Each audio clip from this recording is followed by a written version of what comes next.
foods, for buying their needs to school. In this family, the girls work so the boys can go to school. Zainab's entire home is made of mud and consists of 2 more rooms used for cooking, eating, sleeping, and storage. There's also a small courtyard with a vegetable patch and a tiny herb garden. Next to it is a small storage tank for water. The entire home is surrounded by a thick mud boundary wall. I follow Zainab outside where she crouches in front of the water tank to wash the potatoes she's just cut. She says there just isn't enough to go around, that she's not looking for a handout, but that with no outside help, there's no real hope for her boys.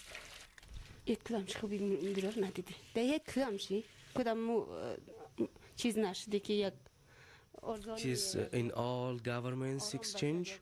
I'm happy from no one, because also in communism, Talibs, Mujahideen, Karzai, all this stuff's exchange, but there was no job for the peoples. He says it's 20 years I'm staying in Kabul, international community supporting, giving money for Afghanistan, but I see nothing. For Farid and Zainab, life is really just about getting by. With no education, there's no chance their lot's going to improve. But I'm about to learn that even when there is opportunity, not much changes.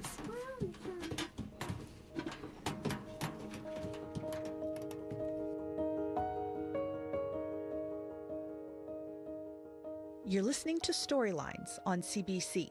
I'm Nahid Mustafa. If you're just joining us, we're revisiting some docs I made from Afghanistan in 2008, when the country was still uncovering what it meant to be free from the Taliban, something that is now a distant memory as the country is firmly back under Taliban rule.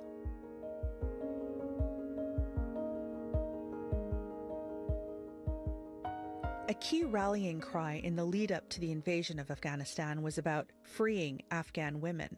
In those early years, liberating women was the soft power side of selling a hard war. And in the ensuing years, some things did improve, but too many things stayed the same. Poverty remained entrenched. Maternal mortality did too. So did illiteracy. Despite all that, in 2008, women were still hopeful that a different future was possible.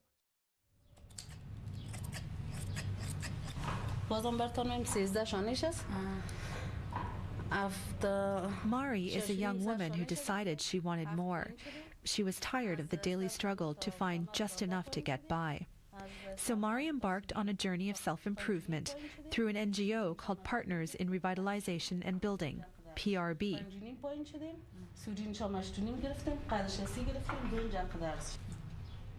Mari is heavy-set and has a round, full face. She wears a long tunic and loose pants. She also wears a scarf over her head. She's got dimples and her teeth are slightly crooked, but that doesn't keep her from smiling all the time. She has a voice that's soft and soothing. Mari sits on the floor with 15 other women and with a chalk slowly marks off a piece of cloth that's destined to become a child's shirt. Mari has spent the last 1 year building up her business with the help of PRB. It's an Afghan NGO that, among other things, runs a microcredit program for women. Noor Hussein is the acting director, and he translates for Mari. The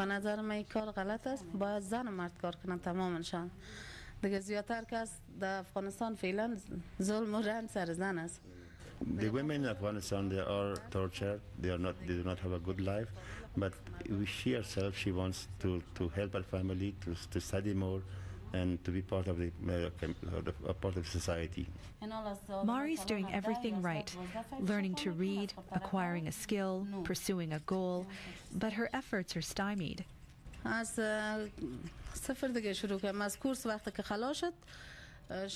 She says she started from zero after she finished the PRB course. Then she realized that she could manage it.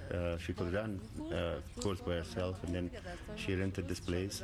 And she does not have much problem. The only problem she has is the rent of that she's paying for this place, and also some machines that she needs the machines for the course. She says she cannot charge more because their economy level is not good, so she charges only 100 AFs per pupil per month. 100 AFs per person. That's about $2. Microcredit programs are often talked about as the best way to help raise Afghan women out of their social and economic rut.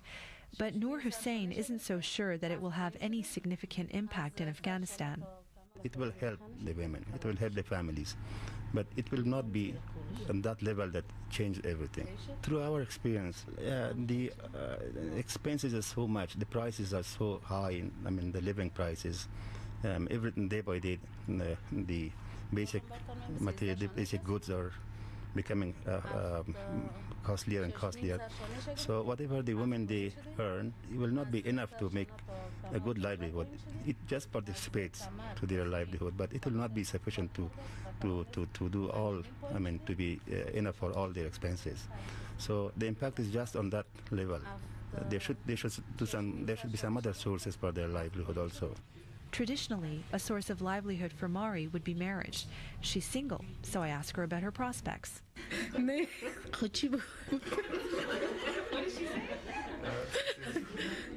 a block of fortune that she cannot find a husband.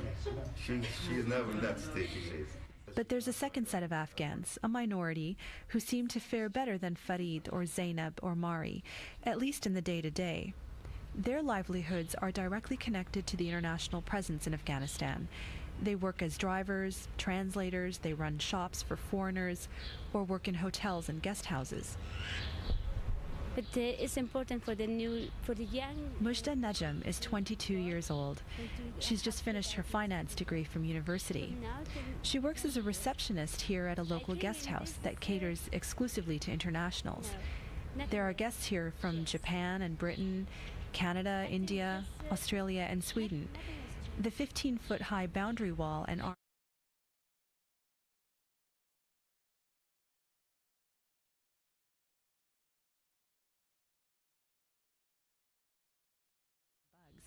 while the tall trees provide much welcome shade. Mujda's worked at the guest house for 5 years, but she wasn't always as comfortable here as she is now. After Taliban time, I came to the guest house and I work here. At that time, nobody was work outside, no woman. When I came here, I just cried. I cried. I told to my mom that, Mom, I'm not going there. People are telling me something bad.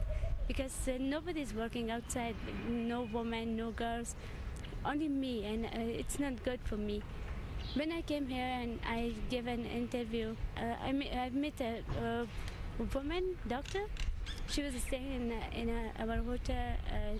She was a guest, and she just said and taught me what to do and how to come out and how to work here.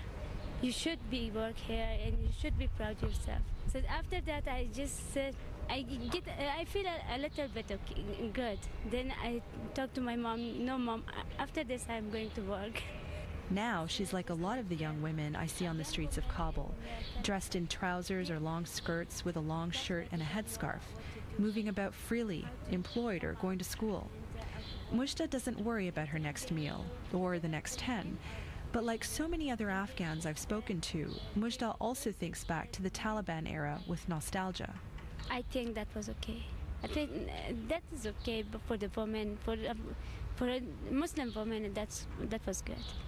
Not open face, not going outside, but nobody can die at that time because they're staying in their home. The men will work, and they can find good money. But nobody's dying outside. Now every place is getting an explosion, bomb blasting, and in one day we are losing about hundreds of people. But that's not good for us. I have smaller brothers and sisters, but they're going to school.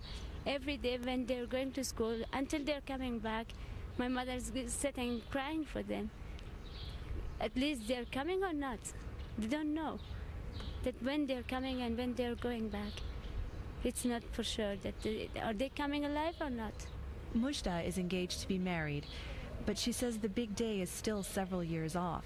Her family still needs her income.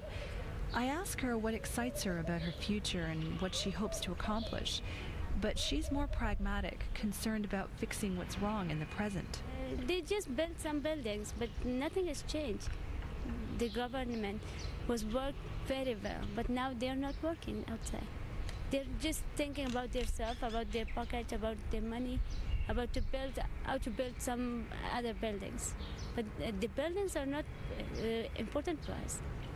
The most important thing is to just make a good life for the people. If we have some factories, that the people who don't have jobs, they go there and work there, they come back, and they have some money for their children to bring some food. That will be better for us, but not the buildings. Looking at Mujda with her manicured nails and her pretty makeup, I should be surprised to hear her, and Farid, Zainab, and the others I've met, think back to Taliban days as good days. But I'm not. And I'm astonished that I'm not. It makes me wonder what the last 7 years have accomplished in this country, when people start to feel that the worst of times was actually the best.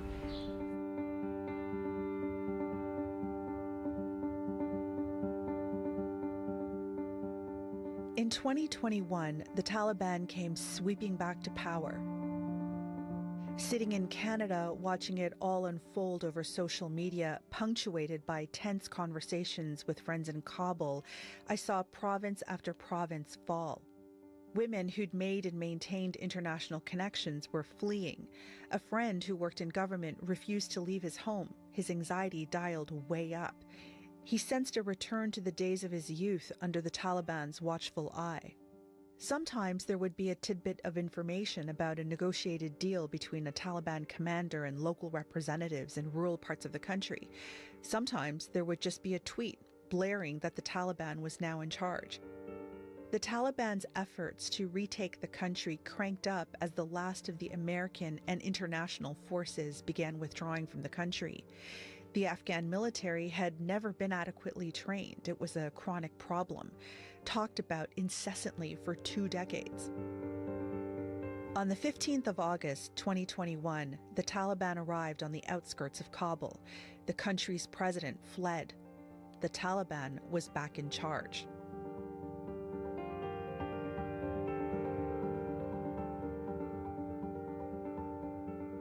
It's been nearly 3 years. After some initial confusion, the new government indefinitely postponed formal education for girls over the age of 12. Women's public life is mostly finished, with no right to go to the parks or to gyms, their ability to work in any sector except health and education virtually non-existent. The country is internationally isolated with limited opportunities for aid.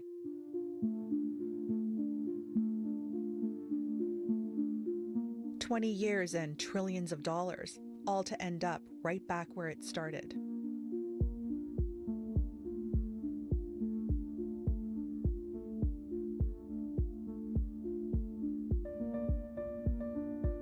That's all for Storylines for this week. Today's episode was reported by me, edited by Donna Cressman. A version of this documentary originally aired on CBC's Dispatches. Storylines is produced by Julia Poggle and Craig Dussin. I'm Nahid Mustafa. Thanks for listening.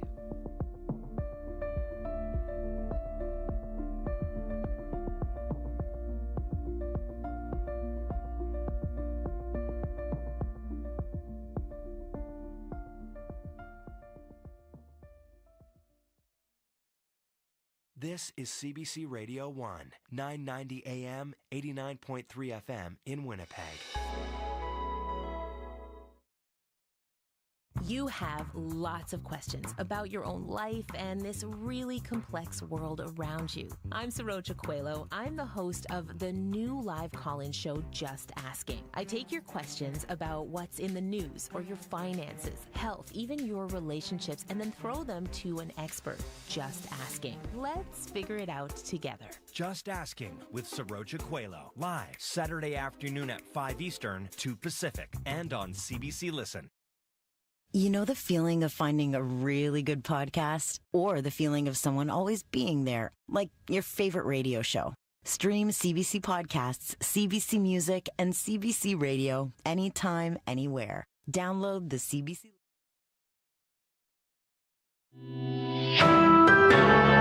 This is CBC News. Good afternoon. I'm Heather Wells in Winnipeg, waiting for the showers to begin. Right now, we're at 13 degrees. We're expecting 5 to 10 millimeters of showers. Also, a high today of 13. A Winnipeg court is hearing what neighbors of admitted serial killer Jeremy Skibitsky say they saw him doing around the time the remains of one of the women he says he killed were found. You might notice we are pronouncing Skibitsky's name differently. CBC has learned in court the pronunciation is Skibitsky. CBC's Alana Cole has just stepped out of court with today's details. It was early in the morning on May 16th when a man called 911 saying he had found human remains, later identified as Rebecca Contois. Today, a neighbor who lives in the same apartment building of admitted serial killer Jeremy Skibitsky told court that just hours before that call, he saw and heard Skibitsky coming and going from the building. The man said noise woke him up around 2 a.m. Then he confronted Skibitsky in the hall. Skibitsky told him he was taking out garbage. The man says he heard him go up and down the stairs a number of times. Another neighbor also testified in court this morning, saying on the night of May 16th, he saw Skibitsky throwing away an armful of clothing. Skibitsky has admitted to killing Contois, Mercedes Myron, Morgan Harris, and an unknown woman given the name Mashkode Bishake Ikwe Iban. His lawyers plan to argue he is not criminally responsible. Alana Cole, CBC News, Winnipeg. 3 grocery store employees were taken to hospital after being attacked by a suspect with brass knuckles. Police were called to the Portage Avenue Food Fair after 6:30 last night. 3 men, aged 19, 22, and 46, were all suffering from upper body injuries. The suspect took off before police got there. Police say the suspect had been escorted out of the store earlier in the day on an unrelated incident. They say he returned with brass knuckles and assaulted the employees. Police located the suspect in the 1000 block of Selkirk Avenue. The brass knuckles were found in a nearby yard. A 17-year-old boy has been charged. The director of Manitoba's Wildfire Services says they may be able to get people back home to Cranberry Portage this weekend if conditions continue improving. 550 people were forced out by that massive wildfire moving within 1.5 kilometers of town last weekend. Earl Simmons says crews from Manitoba and Ontario have been working to put out the fire and protect buildings by setting up sprinklers. He says 40 more firefighters from Quebec and New Brunswick arrived today. When we have the ability to secure that line to extinguish it so it's not going to come into the community anymore, so we feel comfortable that there's no way that fire can come into the community. So that'll be the ground crews making those efforts to put the fire out. Simmons says the fire is still more than 31,000 hectares in size. The head of Heritage Winnipeg is skeptical about a proposal by the owner of a historic Exchange District hotel to build housing on a parking lot next door. Ken Zafman owns the St. Charles Hotel and that parking lot. He submitted plans to the city to build a 10-story apartment block on the lot. The 110-year-old St. Charles has stood empty since 2008. Heritage Winnipeg's Cindy Tugwell has concerns. I always go by track record for people, so I have huge trepidation that he's going to build this massive infill for housing when he hasn't been able to deal with the hotel for over 15 years. And Tugwell worries infill construction can damage historic buildings like the St. Charles. Slovakia's prime minister is fighting for his life in hospital following an assassination attempt today. The brazen shooting has rocked the European nation that hasn't seen this level of political violence. Police have arrested a 71-year-old suspect. Abby Kuo-Dawson reports. A chaotic response at the scene of the shooting. Slovakian Prime Minister Robert Fico's security detail rushed him into an ambulance while 2 officers nearby looked to be holding down a suspected attacker. Fico was reportedly meeting with his supporters following a government meeting in the town of Handlova, about 150 kilometers outside the capital Bratislava, when several shots rang out, according to the Slovakian state broadcaster TA3. It says he was hit in the abdomen. The suspect has not been identified, but the country's president, Zuzana Čaputová, says they've been detained. Shaputova says she is shocked by the malicious attack and says Fico was rushed to hospital via helicopter. Leaders across Europe are condemning the incident, saying it undermines democracy and sets a dangerous precedent. Abby Kovalas in CBC News, Berlin. Quebec's Superior Court has rejected a request from McGill University for a provisional injunction. The school was seeking an order to dismantle a pro-Palestinian encampment on its campus grounds. Dozens of tents have been pitched on McGill's lower field since last month. McGill argued neither university nor fire officials have access to the camp, and it represents a safety hazard. Expect 5 to 10 millimeters of rain in showers in Winnipeg today. We're at today's high of 12. Those showers, though, ending late this evening, and tomorrow we finally get to see a little bit of sun. There is still a risk of showers, and it'll warm up tomorrow as well. A high of 17. This is CBC Radio 1.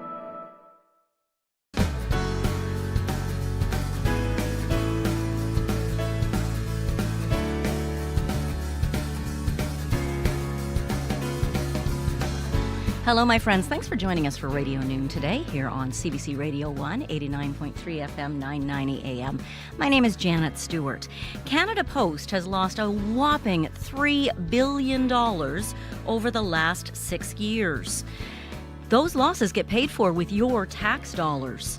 So that is our calling conversation today at 12:30. We're opening the phone lines to ask you, what mail services are you willing to give up to stop the bleeding? We'll bring you the latest update on the wildfire burning near Cranberry Portage. The head of the wildfire service is optimistic, saying evacuees might just get back in their homes this weekend. But we begin today with public transit, something Winnipeggers love to complain about, but it is not an easy service to get off the ground. Yeah, that's true. Public transit is an issue in cities right across our province. We heard yesterday on Radio Noon how Thompson's bus service ended abruptly. Thompson's now trying to set up a city-run service instead of contracting out. In Steinbach, the city sent a committee of volunteers out to gather more information, all in hopes of getting a transit system up and rolling there. And then there's Brandon, where a series of open houses are being held today, tomorrow, and Friday. The goal is to gather feedback on how the system in Brandon should be redesigned. Carla Richardson is Director of Transportation Services in Brandon. I spoke with her Monday and began by asking her why she felt this review was necessary. Couple of reasons. Number one, the city of Brandon continues to grow in population, but also it's sprawling, so it's spreading out more than it's ever before. And our transit system is a hub and spoke model where all of the buses go out on their routes and go to the far-reaching corners of the city, and then they all come back and meet downtown so that patrons can transfer to other buses. And they're really stretched beyond the 30-minute service to be able to do that. And we really felt that it was time for us to have a really good look at what public transportation looks like here in our city and how can we make it more efficient, how can we make it more rider-friendly, while maintaining the safety and the reliability aspect of transportation, and hopefully get some, cars off the road and achieve some of the goals in our climate action plan. What do you think it's going to take in Brandon to get more people to leave their cars at home and take transit instead? We need to make it a more viable offer for them to choose. So, for us to drive across our city, we can get across in, 10, 15, 20 minutes. And if you're riding on a bus for 40, 45 minutes, that's not going to be a viable choice for a lot of people. But if we can get it in the right ballpark, with public transit being far more economical than someone running a personal vehicle, then I think we'll see more people making that choice if it's more of a logical option. You say if you can make it, an affordable and faster service. That sounds expensive. I think part of the work for the consultants is looking at other communities our size and what has worked in those communities and having a look at all models. So as I mentioned, we are hub and spoke right now. And I think one of the big things that the consultants are going to look at is that, the future of transit here in Brandon, or are there different models with different connecting buses that would serve our community more effectively and be able to get, that trip length down into a manageable range for people to choose transit over cycling or walking or taking their own vehicle. Let's talk about accessibility. You mentioned that you want to make Brandon, the transit service there, more accessible. What are you hearing from residents now that makes you think we need to change things? Well, accessible means a lot of different things to people. For us running a transit system, it means accessibility to the entire community to be able to access public transportation, whether that means fixed route scheduling or whether that means our door-to-door service. And for some people who rely on that door-to-door service, the accessibility word takes on an entirely different meaning. That is from the boarding of the buses, the type of buses that we purchase, to also the accessibility piece of being at the stop, meaning the signs need to be identifiable for those that may be visually challenged, landing pads for those in a mobility device to easily get on and off buses, and also, in a larger scale, the connectivity piece of sidewalks and pathways to be able to connect to the structure. All of that is part and parcel of the accessibility piece. And it's a big thing to look at and something that we need to make sure we have a really good idea of what work is still needed. There has been a lot of work put into bus stop improvements, but we've got some work to do. As we speak, CNIB, the Canadian National Institute for the Blind, is running a Get On Board campaign to examine the accessibility of buses in 12 different Canadian cities. And one of those cities is Brandon. They're asking people to be their secret riders right now and report in on how accessible Brandon's bus service is for people who have visual difficulties. It's interesting to me that this is happening sort of at the same time. What's your reaction to CNIB's survey? I think it's a great initiative for CNIB. We work closely with CNIB with our accessibility group here in Brandon. And, as we've discussed with them, all feedback is constructive and ensures that we are making improvements in the areas that need to be improved on. And looking forward to what their survey results will show and how we can partner with them to make our service even better. It's kind of perfect timing. It is great timing. So what is still to come in terms of public consultations? Will you have meetings? Absolutely. I mean, this is a longer process than I'm sure most would like to see. They want to see, improvements and changes right away. However, it takes some time. So this first round of public engagement is about 3 weeks, as I said, with gathering the feedback and information. And it's very little of the city and the consultants talking or providing options because we're too early in the process to do that. We're just listening and hearing what the community has to say. In June and July, the consultants are going to be taking all that feedback, putting it into their software programs, analyzing what has worked in other communities, and putting together some options for what may work in terms of network improvements here in Brandon. In August, September, that's when we're going to go back to our city council and say, okay, we've got, some short-term solutions, medium-term, and long-range solutions, planning for growth. What is workable? What are we looking at? I'm sure the budget will be brought into effect at that time. And from those discussions, options will be presented back to the community in public engagement round 2, where there will be more in-person and online engagement with the community to meet with the consultants and with the city to tell us what they think is going to work and what direction they'd like to see us go. So round 2 of the public consultations would be in the fall, likely. That's correct. And if there are physical changes made, when are you hoping that might happen? Again, that's a really good question, and I would love to be able to say we could put them in, really quick to make the system better. But this will be a process. We want to make sure that we bring the riders and the community along with us as we implement change. The last thing we want to do is put a whole bunch of change in too quickly and not have riders come with us on the journey. So it will be phased in over a series of months, and even the long-term solutions for growth will be a series of years. But all of that will be part of the communication plan so that we communicate really clearly with the community as to what will happen in what stages. Carla Richardson, thank you for your time today.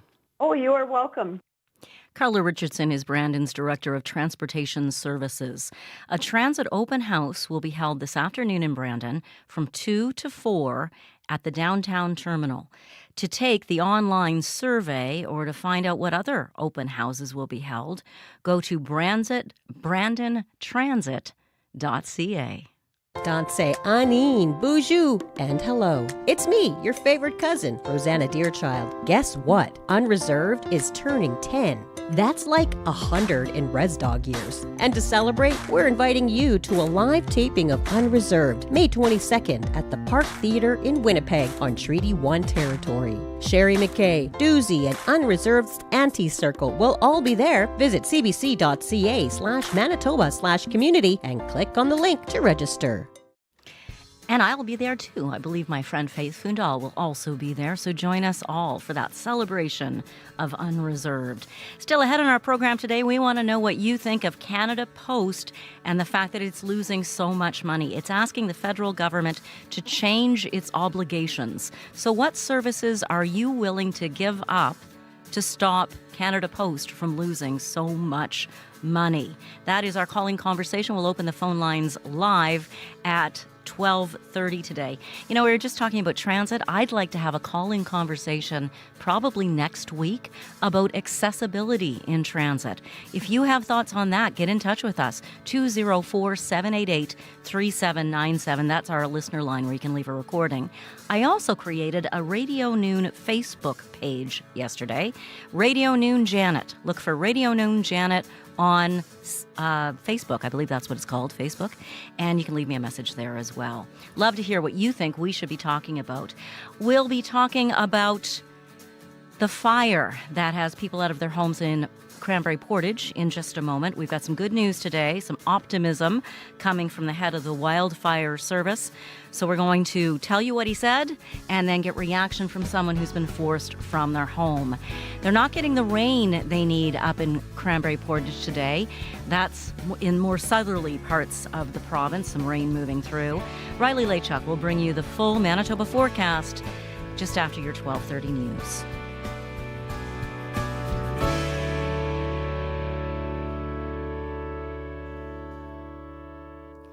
That massive fire near the community of Cranberry Portage in northwestern Manitoba is still burning, and it's growing.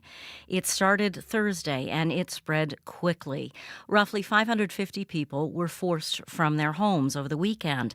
But on Information Radio this morning, the director of Manitoba Wildlife Services was optimistic.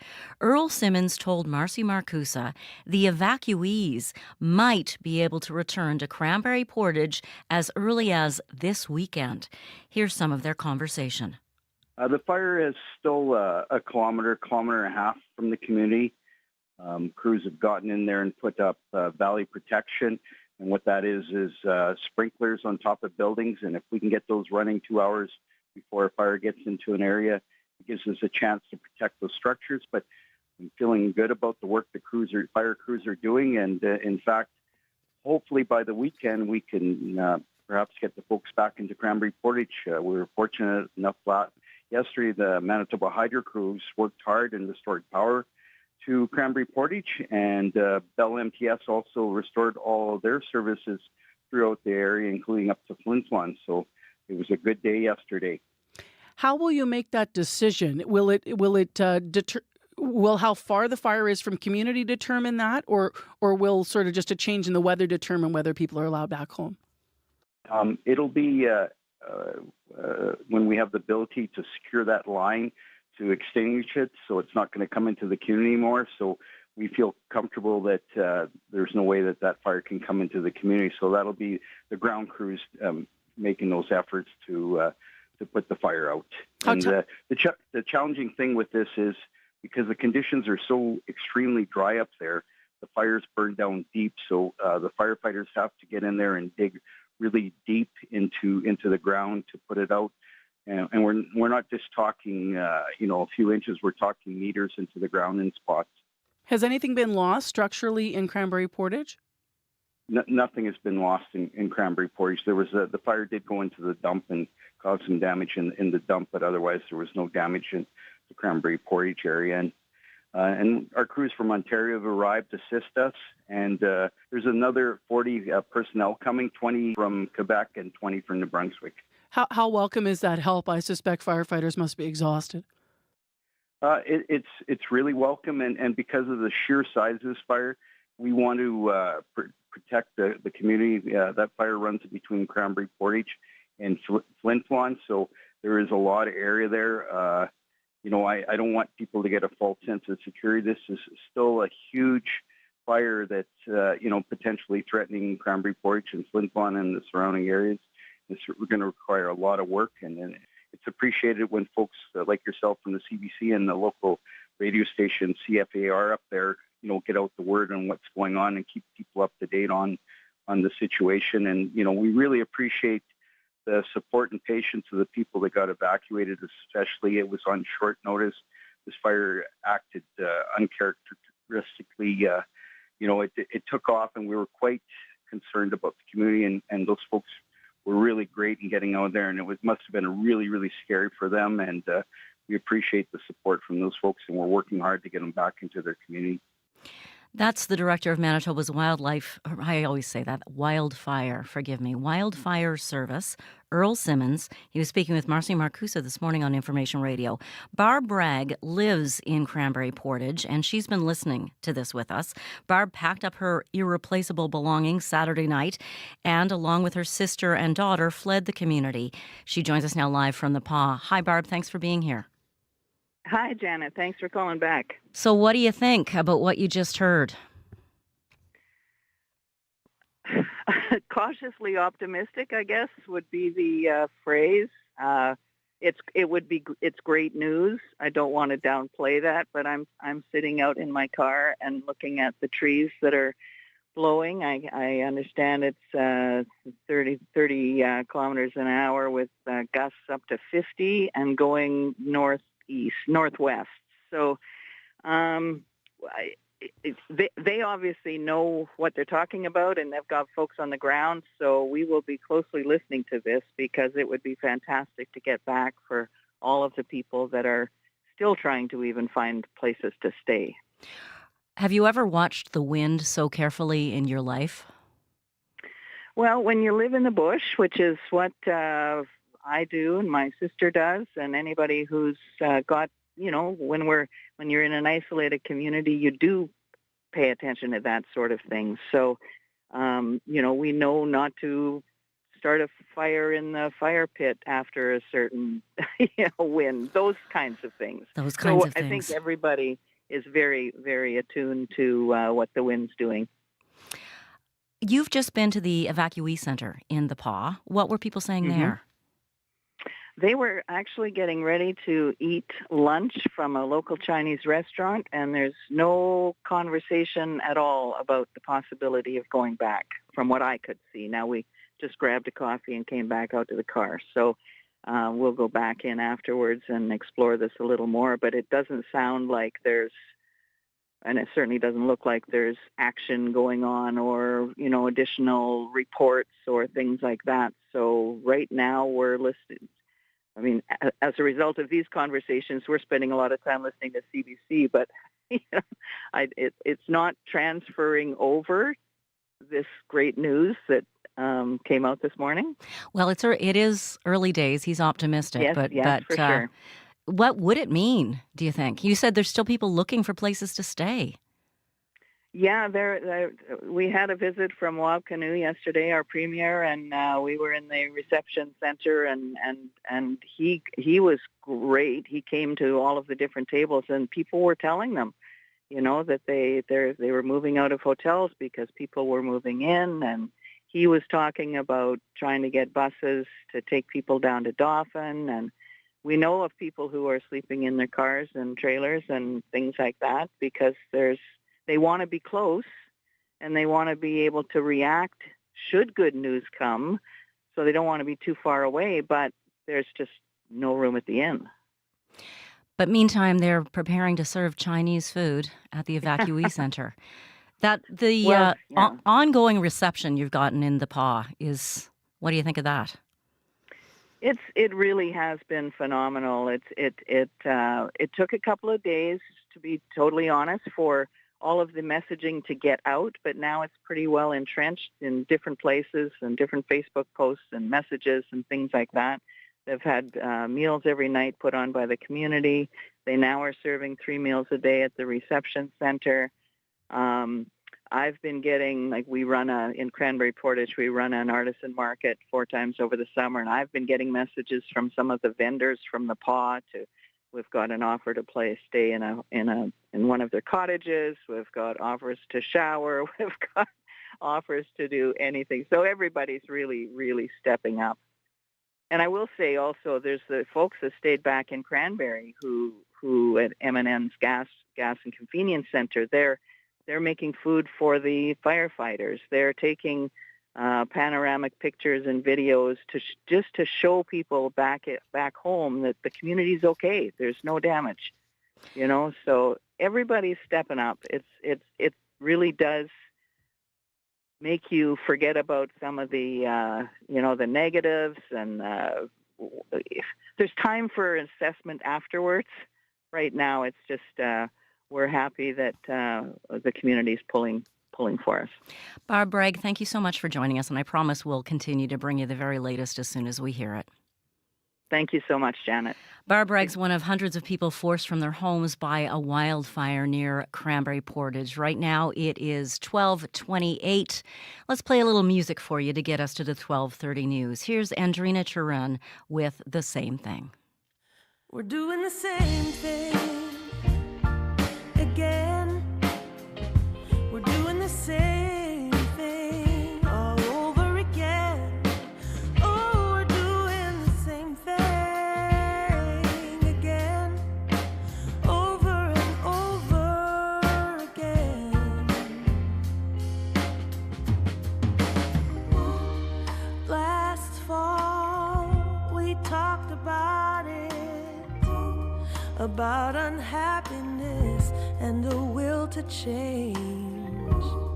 Checked in again just last week, and we smiled at the future we could make.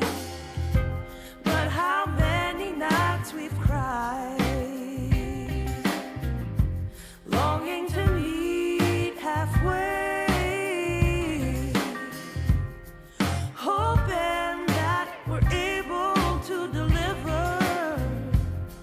But our patterns are ingrained. We're doing the same thing again. We're doing the same thing all over again. Oh, we're doing the same thing again, over and over again. Andrina Turan with Same Thing.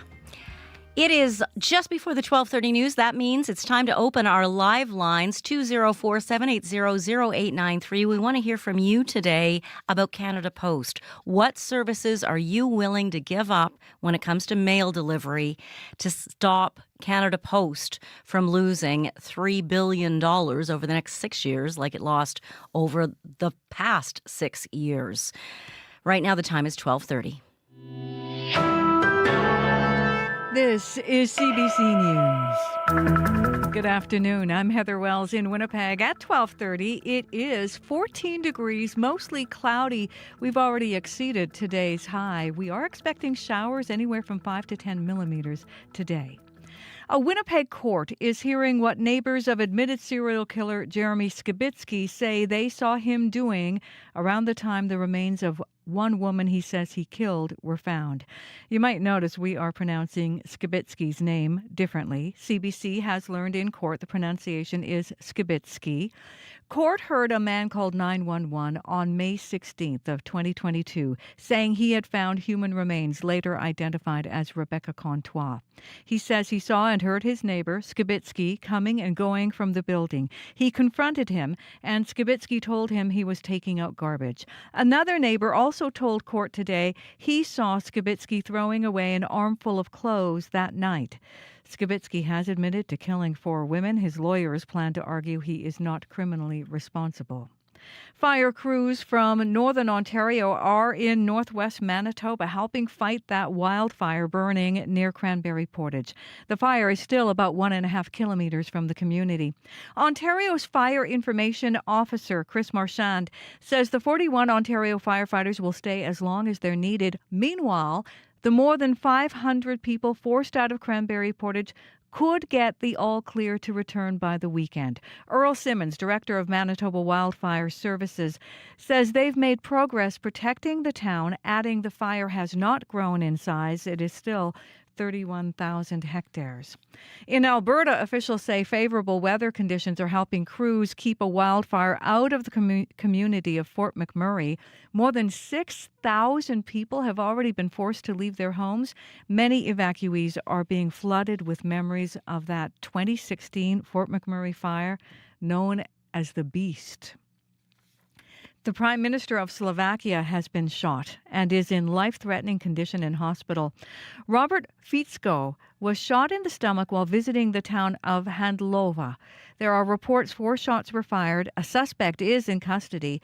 Fico won his country's general election in September, running on an anti-American, pro-Russian platform.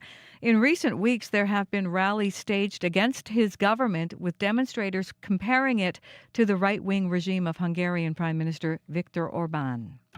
Well, Heritage Winnipeg is concerned about a proposal to build a 10-story apartment block next to a historic hotel in the Exchange District. St. Charles hotel owner Ken Zafman has submitted the plan to the city for the infill building on the parking lot next to the vacant hotel. The hotel's been empty since 2008. Cindy Tugwell at Heritage Winnipeg is skeptical. We've been told these stories year after year about the St. Charles Hotel. I really don't have a lot of faith that this is going to come into fruition. But moreover, I'm concerned still what's going to happen to the hotel. How is this going to fit into the larger plan? Tugwell says it doesn't appear Zafman secured funding for this project. He says he plans to apply to the Canada Mortgage and Housing for funding to make the units affordable. Tugwell's also concerned construction next door to the 110-year-old building could cause structural damage. You can find more news updated throughout the day. All you got to do is head to cbc.ca/Manitoba. Thank you so much, Heather Wells. You're welcome, Janet Stewart. Have a wonderful rest of your day. Thank you. Riley Lachuk joins us now, our weather specialist. How you doing, Riley? Unsettled. You're unsettled or the weather? I'm a little bit less unsettled than the weather is, I think. But so far today, not too bad. Myself. Good. And how about the weather? Unsettled. Which is where we're gonna get into that. Yeah, I kind of morph into the weather a little bit sometimes. But yeah, here we go. We all do. Yeah, we're looking at some showers across the Red River Valley today, Janet, and through parts of the Interlake, eastern Manitoba, looking at a few showers as well. I'm thinking in the Winnipeg region about 5 millimeters or so, give or take. But it doesn't mean it's going to rain 5 millimeters everywhere. It just means that where we see some of these scattered showers, the potential is there for some accumulation through the afternoon hours today. Air quality statement still in place for sort of the western, northwestern edge of Manitoba, the Pond, Flin Flon, all the way up to the territorial border with Nunavut. We could see air quality concerns with the continued wildfires in the north. And what we have is a flow that is out of the south and the southeast, and that is going to push some of that smoke as we get through Wednesday into Thursday a little bit further to the north. We'll start to see winds shifting a little bit as we get into Thursday. So places like Thompson could get into a little bit of haze as well as we get into the early part of Thursday and sort of backing off a bit as the winds shift direction again. But generally, we're looking into that sort of Flin Flon, Creighton, Nipawin, Saskatchewan, Lynn Lake could sort of draw a circle around that part of Manitoba and Saskatchewan. Pretty hazy and pretty smoky conditions through the balance of the work week and into the weekend. So for us in the south, unsettled pattern continues. We are looking at some clearing back to the west by the time we get to the later afternoon. So places like Brandon, Dauphin, Melita looking at a sunnier afternoon today. Less of a chance of some sun here in the Winnipeg region, mostly into sort of that unsettled, scattered showers throughout the afternoon today. Hint of possibly some sunny breaks first thing in the morning tomorrow, but generally we stay pretty cloudy. It's not till we get into the later part of tomorrow that we start to see a little bit more sunshine, with the risk of some thunderstorm activity through the early evening Thursday, and then some more unsettled weather moves through Friday. So we're looking at kind of a wet end to the week. Accumulation-wise, about 5 millimeters today in Winnipeg, to taking us out to the early part of Friday. Potential there for maybe up to 10 millimeters or so through southeastern Manitoba. Up to 20, 25 through northwestern Ontario, but into the Brandon region, another, 5 to 10 millimeters pretty likely as we get through the rest of the week. 13s and 14s across the south today. Southwestern Manitoba looking at 15s and 16s, 20 in Swan River, and 18 and mainly cloudy in Thompson. 18 tomorrow in Winnipeg, 24 Friday, and then we've got 18s and 20s for Saturday, Sunday, and Monday. Thanks very much, Riley. No problem. Riley Lachuk is our weather specialist, but he does many, many jobs here at CBC Manitoba, for which we're all grateful. He'll be jumping into the host chair for CBC News tonight. Whenever it airs. Is it on at 6 tonight, Travis Peterson? Yes, it actually is. I'm getting the double thumbs up from Travis Peterson. Travis is the human being responsible for putting us on CBC Manitoba right now on YouTube. Thanks for that. And he also is producing our television newscast, which you can also watch on YouTube. Now, Canada Post. That is the subject of today's call-in conversation. Our question has been, what mail services are you willing to give up so Canada Post stops losing money? The number to call right now live is 204-780-0893. We've got the lovely Chloe standing by to take your call. Canada Post's annual report released a week and a half ago showed the struggling Crown Corporation lost $748 million last year before tax. A whopping $3 billion over the last 6 years. Now, those losses get paid with your tax dollars. So what mail services are you willing to give up to stop that bleeding? 204-780-0893. Our guest today is Moshe Lander. He's a senior lecturer in economics at Concordia University. Hello, thank you for joining us by Zoom today. Hello. Now, Moshe might sound familiar if you're a constant listener to Information Radio. He spoke Friday with Marcy Marcusa about this very thing. Now, Canada Post, Moshe, was asking the federal government to rethink the postal charter, which was last updated 15 years ago. What do you think the feds should do with Canada Post? So what I said to Marcy and what I've been saying for months now is Canada Post should just be shut down. I know that people further north are probably going to be a little more upset by the idea than people down in the south, but the reality is that for $700 million in losses, I don't know what your callers have been saying they're willing to give up. I might almost turn the question on its head and say, what are you absolutely in need of that you're willing to pay $700 million in taxes to keep it running? Well, that question, that fact that you're so clear about thinking that Canada Post should be shut down did get people talking. One of those people is Sandra. The comment didn't sit well with her. She called in from the farm in Rosendale. That's a very elitist urban attitude, I would say, that he's spouting, because a lot of us out here do not have the internet, so that's not feasible for us right now. I wouldn't mind if the postal delivery was cut back to if it were cut back to 2 days a week. That wouldn't hurt my feelings at all, because I just drive there on my way to Portage. In the country, you don't get door-to-door delivery. You don't even usually have a box at the end of the lane or whatever. Now, Moshe Lander, that is a real problem, not having a nearby mailbox, but not having good internet in this province. And she's not even far north. You know, she's in southern Manitoba and still has terrible cell service. So what do you say to that? Cell and internet, I should say. So we could have a different discussion then about cell and internet service in Canada. For $700 million, think about what the Canadian government could do to make sure that everybody in Canada is hooked up to some sort of reliable internet connection.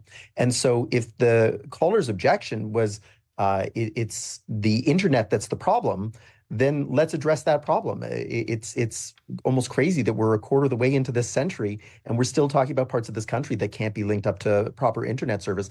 But, you know, if you had that internet service, then does the problem go away? Then do we not need Canada Post anymore? Can we accept that that's the idea? And so if that's really where the objection is, I think that for what the government is spending to keep Canada Post afloat, you could actually invest in cell towers to make sure that the country is covered properly, and you'd still be ahead on the deal. We've got Roger calling in. Roger, thanks for joining us on Radio Noon today. Good afternoon. My wife and I have operated a small business in rural Manitoba for many, many years, and we end up shipping, mailing parcels out all the time. And it's one thing I see Canada Post has done. I'll give them credit for lately is to come up with, prepaid boxes of certain sizes, and they've done the research because some of them really apply. They're very nice size. We ship a lot of stuff. The question was, over the years, as we ship things, it could be like $18, $21, whatever, and I see our post office is filled with Amazon parcels. I know in Winnipeg they perhaps deliver, but in the rural area they come by Canada Post. Besides having to drive 6 miles to my post office, we don't have one at the end of the street. I guess I wonder whether, as small business owners, have we been subsidizing Canada Post? Have we been subsidizing Amazon, or are they being charged the full cost of postage to the rural areas? Moshe, that's the thing. We may be processing fewer letters these days, but a lot of parcels are moving. Why is it that Canada Post can't make money there, enough money to keep going and compete with other parcel services? It's a good question. If Canada Post were to start now in 2024, they might actually have a fighting chance. The problem is that they didn't start in 2024. They started in 1860, whatever, right? And so you have a huge amount of legacy costs that are almost impossible to cover through parcel costs and postage, right? So when Amazon starts up, they build a humongous distribution center on cheap land where that is the extent of their infrastructure. Canada Post, if you think about it, for every community has a post office, which is usually a bricks and mortar building. In places like Winnipeg, of course, you have multiple ones servicing different parts of the city. You have all of the trucks, the employees who are federally paid, which means that they're unionized, which means that they're not in a competitive marketplace. And so to recover all of those costs, Amazon is always going to be able to undercut Canada Post if they had to compete on level playing field. So again, it's one of those situations where if the taxpayer is prepared to put in that tax money, your caller's question about who's subsidizing whom, it's essentially the non-Canada Post using taxpayer is subsidizing the Canada Post using taxpayer. And so that's not an issue of urban and rural. It's not an issue of elite or not elite. It's just an issue of if people are young these days and say, I really don't have a need for Canada Post, then whatever it is that they're contributing in their tax dollars, it's using to help people that do use Canada Post. We've got some folks on the line now who want to talk with us, but there's a gentleman who called in and left a message. I thought this might be a good time to play what he had to say.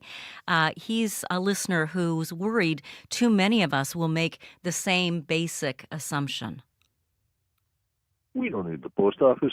Everybody's got email.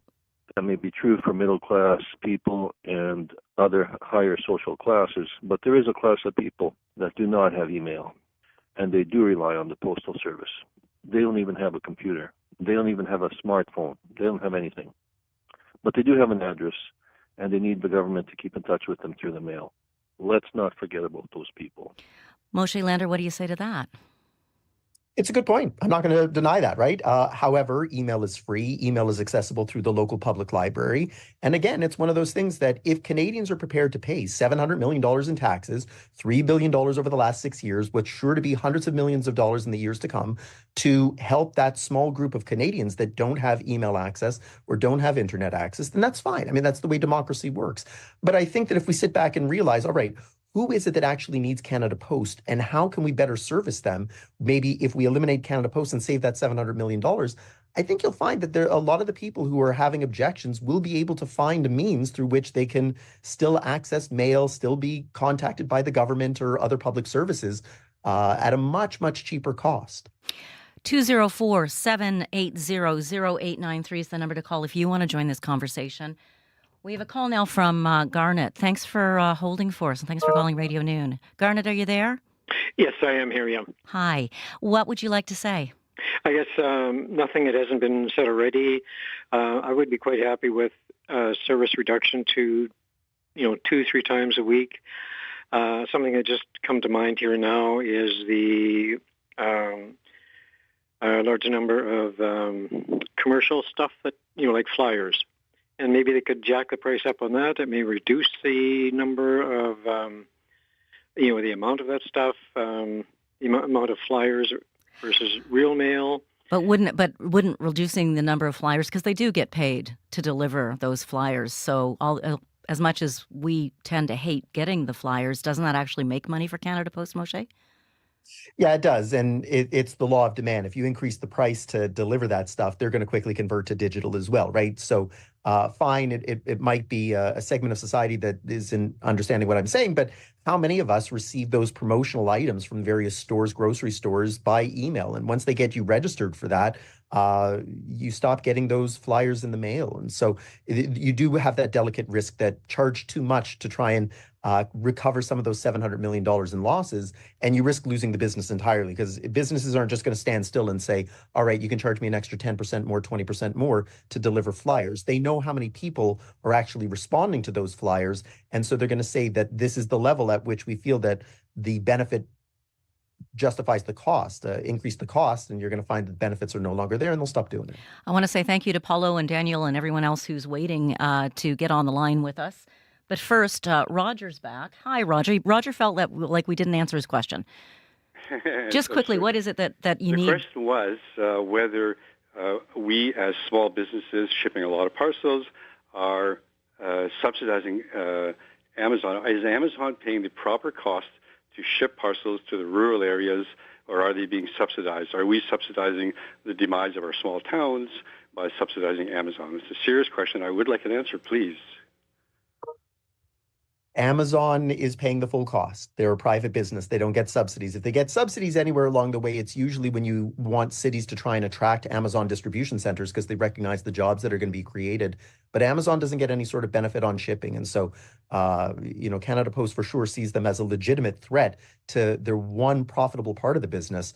There's no way that there's subsidization going on. As far as small businesses themselves, the thing that small businesses are usually subsidizing, if anything, is the actual postage letter carrying. It's crazy to think that a little more than $1 will get you a letter shipped from here to Nunavut or from here to BC or Halifax when it's the same dollar you're paying to ship to your next door neighbors. So the subsidy is not coming from Amazon. It's actually small businesses are subsidizing the single postage letter carrying. So one solution would be, making Canada Post profitable. Paolo joins us now. Hi, thanks for calling Radio Noon. Hello there. Hi there. Yeah, I would like to change the discussion completely in how to make Canada Post a money-making operation. And what would you I'm do? Going to give you the example of what happened in Italy. Italy was going through the same kind of problem, and but Italy always used the post offices as a type of a bank. Nowadays, we see the bigger banks.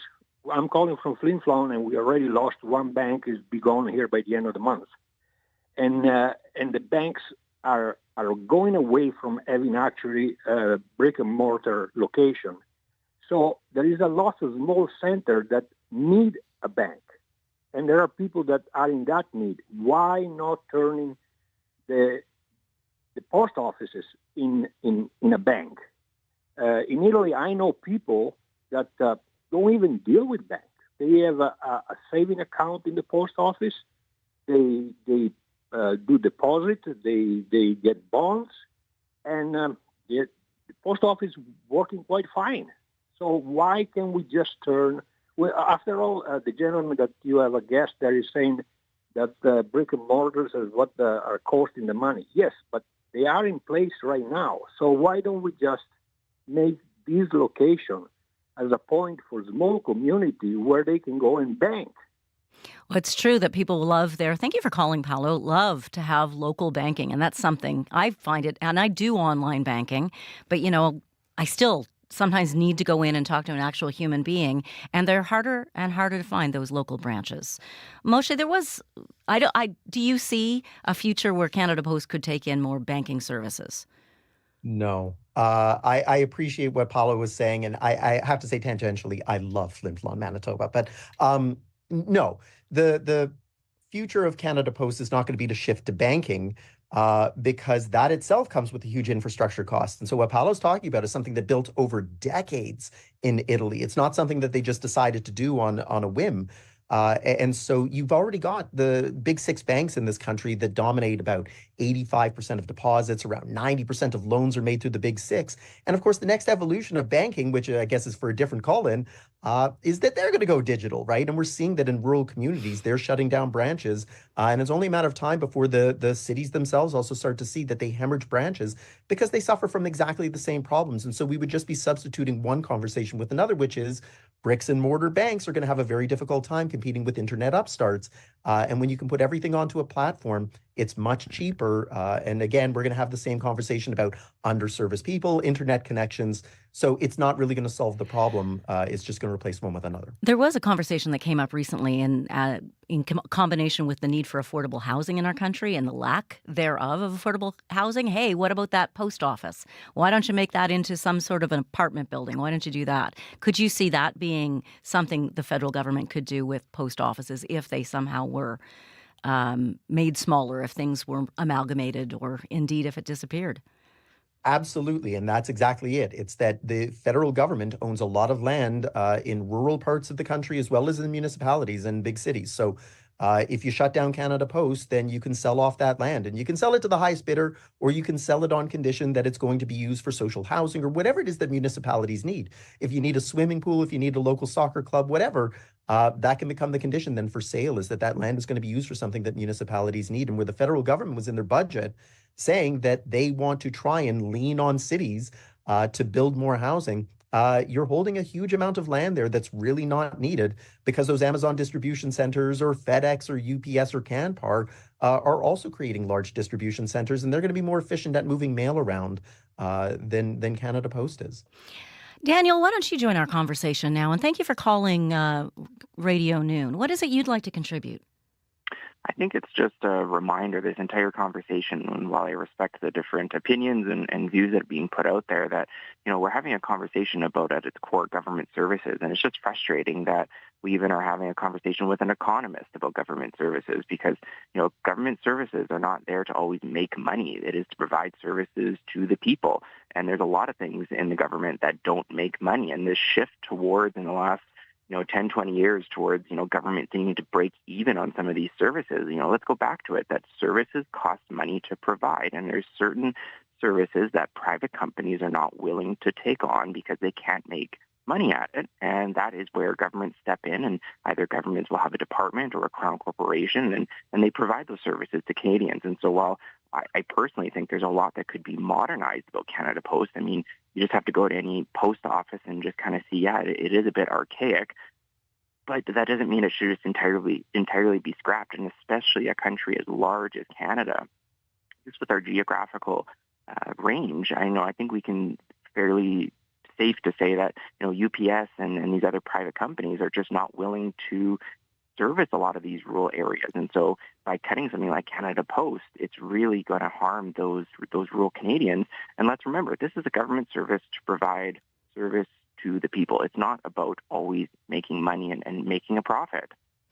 Daniel, thanks for calling in. There are certain things that we have to pay for, Moshe. We're Canadians who want to have better health care, for example. How much does it cost each Canadian to operate Canada Post when it loses, say, $750 million a year? So $750 million divided by 40 million Canadians, the back of the envelope is about $1,875 per person. So multiply by 4 for, say, like a typical family size, and you're talking that the average Canadian paid $75 last year in extra taxes to keep Canada Post running. But where most Canadians or some Canadians might say, hey, $75 is worth it.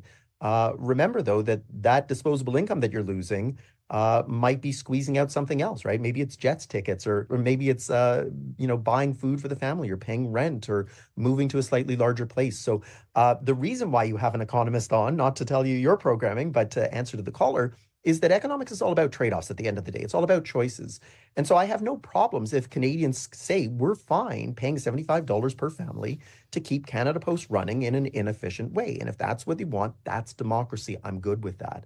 What I'm presenting here as an economist is an alternate view, which is maybe we don't need Canada Post. If we do a real deep dive on how do we use Canada Post, we might find that, you know what, that $75 could be better put towards healthcare or roads or infrastructure, fighting forest fires, or any other sorts of needs that we might have right now. Let's squeeze Harry in here. Harry, thanks for holding. What did you want to add? Hi, Janet. I was just kind of, reiterating what the previous caller had said, that we should go to what the U.S. has, where the post office is a public service not expected to make money like Canada Post being a Crown corporation. And they even have mail delivery on Saturdays. So Canada Post should go from a Crown corporation expected to make money to a public service. Okay, thank you very much for calling, Harry. And Tricia, finally. Hi, Tricia. Let's squeeze you in there. What do you think should happen to make this things better for Canadians and better for Canada Post's bottom line? Well, I guess I agree with the two previous callers, and the union has had many suggestions over the years because they know they have offices everywhere, so they should be offering banking services. They can have electric vehicles. They can deliver fresh food to remote and northern communities. I think in Sweden or something like that, they also check on seniors who live alone at home. So they provide extra services, and they could work in with provincial governments the kind of services that they want to offer so that we have something that's robust, that's set up already. And there are some things that need to be changed, obviously. But I would never destroy the system that we have. That would just leave people hanging.